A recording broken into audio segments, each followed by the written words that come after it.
Vocês já devem ter ouvido falar por aí da importância da diversidade no contexto da educação superior. São cada vez mais artigos e congressos e campanhas sobre o tema.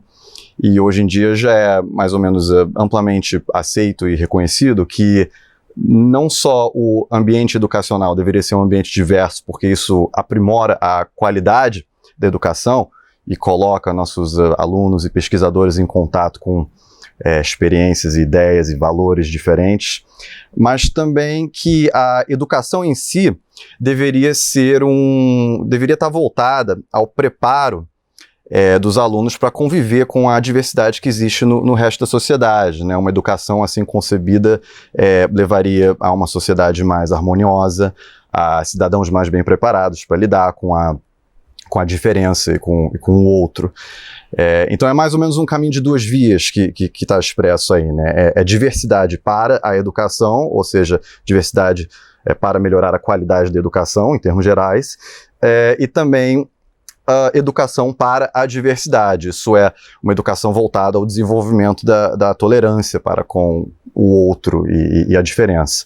Agora, quando a gente fala do outro ou do diferente, do que a gente está falando exatamente? Porque as características que a gente pode usar para diferenciar uma pessoa da outra são praticamente infinitas no final das contas, né?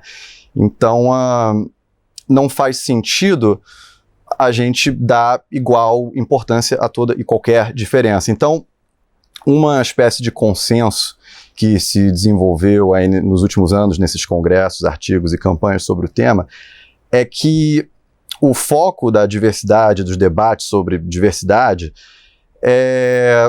deveria estar focado em certas categorias que historicamente definiram a marginalização de certos grupos, ou seja, raça, gênero e opção sexual.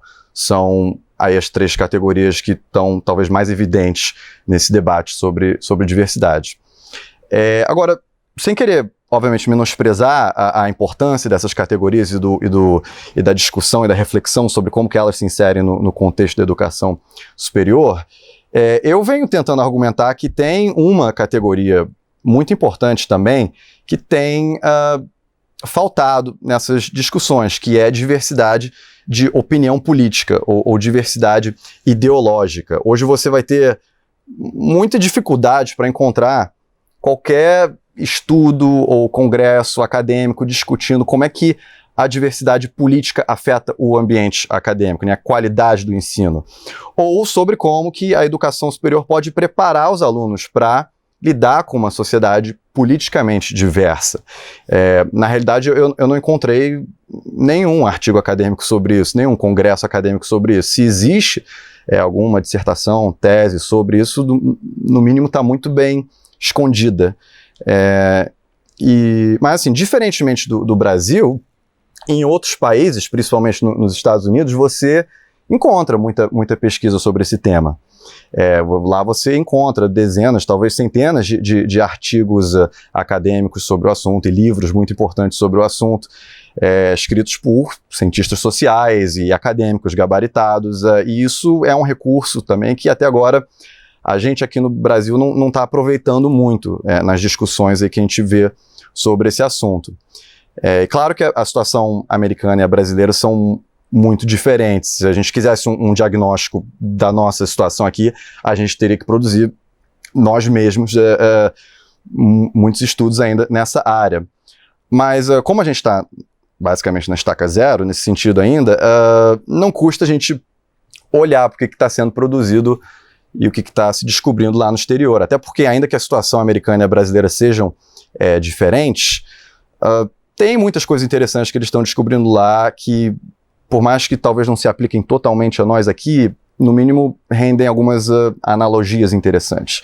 E uma coisa que uma pesquisa que fizeram lá descobriu, que eu suspeito fortemente que é o caso aqui no Brasil também, é o seguinte: eles viram lá que quanto mais tempo uma pessoa passa na universidade, quanto mais educação ela tem, mais tolerante ela tende a ficar, menos preconceito ela tende a ter em relação a diferenças de classe, gênero, opção sexual, raça. Então parece que nesse sentido estamos avançando. Agora, descobriram também que quanto mais tempo uma pessoa passa na universidade, o preconceito dela em relação a diferenças políticas, em relação a diferenças ideológicas, não tende a ser muito afetado. Em alguns casos tende até a aumentar, quanto mais tempo as pessoas passam na universidade. Então, a gente tem motivo para se preocupar que nesse contexto de polarização mais exacerbada que a gente está vendo hoje, a universidade parece que não está fazendo muito para ajudar, né? Então, nesse quesito, a educação para a diversidade, isso é a educação voltada para o preparo do cidadão para conviver com a diferença do outro político, não está ocorrendo. Quanto à diversidade para a educação, isso é, o que a diversidade política pode contribuir para a qualidade do ensino e da pesquisa acadêmica em geral, a gente também vê pouca reflexão sobre isso no Brasil, pelo menos dentro do circuito acadêmico. E isso não se justifica baseado no que a gente está descobrindo sobre o assunto em outros países. Nos Estados Unidos você já tem inúmeros estudos mostrando que a falta de diversidade política pode ter efeitos drásticos para a educação superior. Ela afeta a qualidade da pesquisa acadêmica em várias áreas, ela diminui o controle sobre vieses que podem se introduzir nessas pesquisas, ela faz com que certos assuntos e temas de pesquisa se tornem tabu dentro da universidade, ela faz com que professores e alunos tenham receio de expressar a sua opinião, que eles comecem a se censurar. Ela exacerba a polarização política, porque ela fomenta a radicalização tanto à direita quanto à esquerda. Ela diminui o prestígio da universidade, porque ela produz uma desconfiança do público em relação aos vieses que podem estar lá na universidade, o que pode depois levar a corte de verbas, a todo tipo de desvalorização da educação superior. Então, enfim, a gente pode dar exemplos específicos de todos esses fatores em ação depois. O importante agora é entender que esse é um assunto que não interessa só a grupos políticos de direita ou de esquerda. Isso é um assunto relevante para a qualidade da educação e do ensino e da pesquisa e da ciência que se produz nesse país. Ok? Pesquisas que muitas vezes influenciam políticas públicas e que têm efeitos que vão muito além da academia. Agora, claro que esse assunto tende a levantar mais a atenção de certos grupos políticos, porque são justamente os grupos que estão subrepresentados na academia, certo? A percepção bastante difundida já hoje é de que a falta de diversidade política na academia significa, na realidade, uma escassez de pessoas de direita na academia. Liberais, conservadores, como quer que você defina esses termos, a academia é dominada pela esquerda, né? É o lugar comum que a gente escuta bastante. De novo, eu volto aos Estados Unidos, porque lá você tem estudos sendo produzidos sobre essa questão há décadas já, que tendem a confirmar esse lugar comum, né? E lá você tem muitas tentativas de dar uma resposta em termos quantitativos, em termos da proporção numérica que você encontra entre uma ideologia e outra no corpo docente. E esses números variam um pouco, dependendo da metodologia usada nesses estudos. Eu espero colocar o link desses estudos para quem quiser explorar essas tecnicidades mais metodológicas. Mas o número que a maior parte dos especialistas concorda é que entre o total do corpo docente americano da educação superior, você encontra um professor de direita para cada 10 de esquerda. Uma proporção que é bem diferente, né, do que você encontra entre a população em geral, onde é mais ou menos de igual para igual. Agora, isso é entre o corpo docente total, levando em conta todos os departamentos. Se você olha só para os departamentos de ciências sociais e humanas, aí essa estimativa de 10 para 1, em muitos casos, vira 30 para 1, 50 para 1, 100 para 1, dependendo da disciplina. Num estudo que fizeram com 60 faculdades nos Estados Unidos, faculdades bem avaliadas até, viram que em quase metade dos departamentos dessas universidades você não encontra um professor de direita sequer. E vale dizer também que, comparando com as pesquisas que fizeram no passado, o que parece é que essa desproporção está ficando cada vez maior com o tempo. São cada vez menos pessoas de direita entrando no meio acadêmico em relação a pessoas de esquerda. Agora, uma pergunta que surge quase que imediatamente quando eu apresento esses dados é o seguinte: o que significa exatamente um professor ser de direita ou de esquerda, né? Então, o que significa esquerda e direita em termos mais gerais? E por que isso deveria ser um componente relevante do perfil de um professor? Bom, daria para a gente dar um curso inteiro só sobre essa questão, mas no contexto dessas pesquisas que eu mencionei agora, ser de direita ou de esquerda significa essencialmente que o sujeito se declara como sendo de direita ou de esquerda. Então, cada um pode ter uma percepção diferente do que isso significa. É claro, uma limitação desse tipo de estudo mais abrangente é que ele tende à generalização, né? Agora, independente de qual definição você adota para esses termos, uma coisa que a gente pode concordar em termos gerais é que pessoas que se consideram de direita ou de esquerda costumam ter uma sensibilidade diferente para temas, fenômenos de ordem política, ou econômica, ou social, ou histórica, ou às vezes até filosófica, estética, enfim. A gente pode se perguntar, então, que se o perfil político de um professor tem igual relevância em toda e qualquer disciplina, né? Por exemplo, na disciplina da matemática. Será que pessoas de esquerda e direita têm sensibilidade diferente para problemas matemáticos? Será que ter mais diversidade política num departamento de matemática introduziria novos debates e perspectivas lá dentro? Provavelmente não.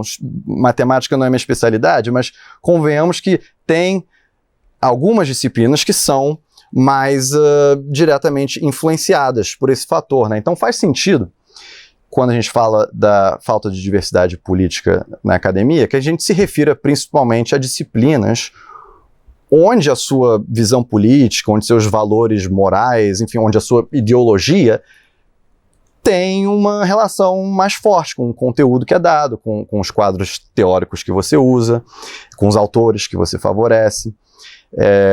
E essas disciplinas são principalmente as disciplinas das ciências sociais e humanas. Então, uma coisa que a gente escuta muito hoje em dia é que o ensino dessas disciplinas, das ciências sociais e humanas, deveria ser idealmente neutro politicamente, né? Que um professor não deveria deixar os valores e as opiniões políticas dele influenciar o conteúdo das aulas. Mas eu pessoalmente não acho essa uma demanda muito realista.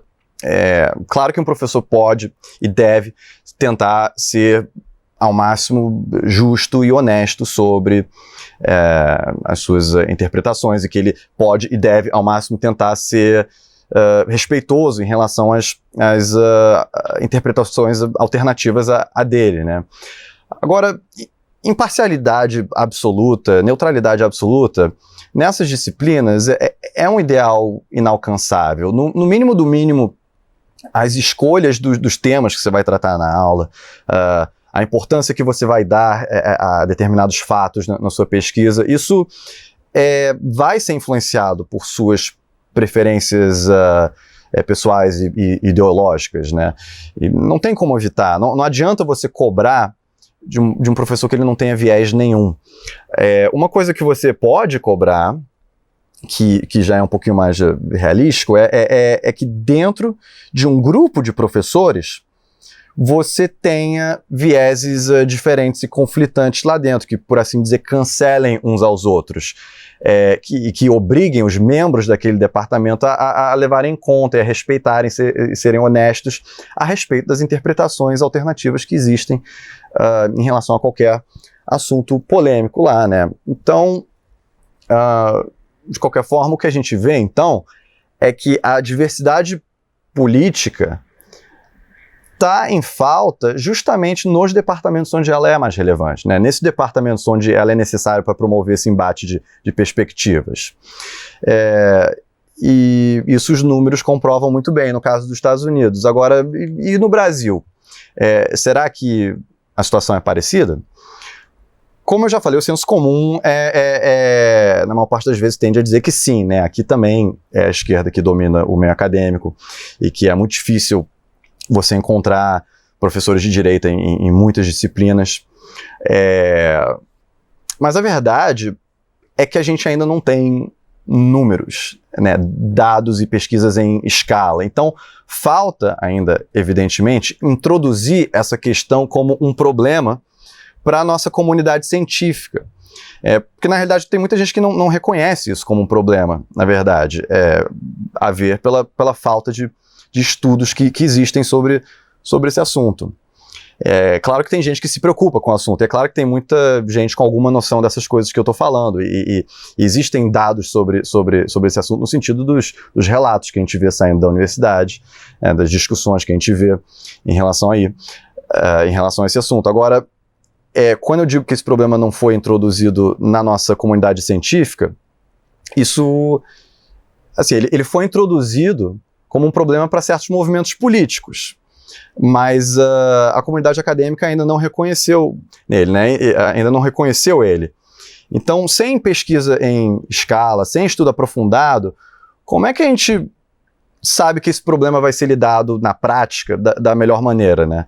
E como é que a gente faz para convencer a nossa comunidade acadêmica de que isso é um problema que vale a pena ser lidado, né? Então, nada disso tem resposta óbvia. Até mesmo nos Estados Unidos, onde eles têm um monte de muito mais dados sobre isso, eles ainda estão se debatendo com essas questões mais práticas. Então, ao meu ver, a gente tem que ir abordando essa questão por partes, né? Então, como é que a gente faz para avaliar o perfil ideológico da academia e ver se falta diversidade ideológica mesmo? Como é que a gente faz para medir os efeitos disso? Como é que a gente faz para medir as causas disso? Se a gente não tenta responder essas perguntas com muita calma, dificilmente elas vão ser lidadas na prática da melhor forma, né? Então, e são perguntas que a gente tem que começar a fazer de uma forma meio urgente por vários motivos. Para começar, porque querendo ou não, já tem pessoas oferecendo respostas para essas perguntas, oferecendo soluções para esse problema, que é um problema que ainda falta muita informação para a gente conseguir agir eficientemente sobre ele. Então, eu acho que muito do que está sendo proposto por aí, como solução para esse problema, corre um risco altíssimo de ser contraprodutivo, baseado no pouco que a gente já sabe. E a gente tem que começar a pensar sobre esse problema com calma também, porque isso pode ajudar a gente a bolar estratégias não só para aprimorar a qualidade da educação superior, mas também para ajudar a gente a lidar com esse quadro mais geral de polarização política que a gente vê no resto da sociedade, né? Se a gente, por exemplo, conseguir bolar estratégias para fazer esquerda e direita se entenderem e colaborarem no meio acadêmico, quem sabe a gente não consegue exportar essa tecnologia, por assim dizer, para outras esferas do nosso convívio social e ajudar a reverter um pouco esse quadro de polarização que a gente vê por aí.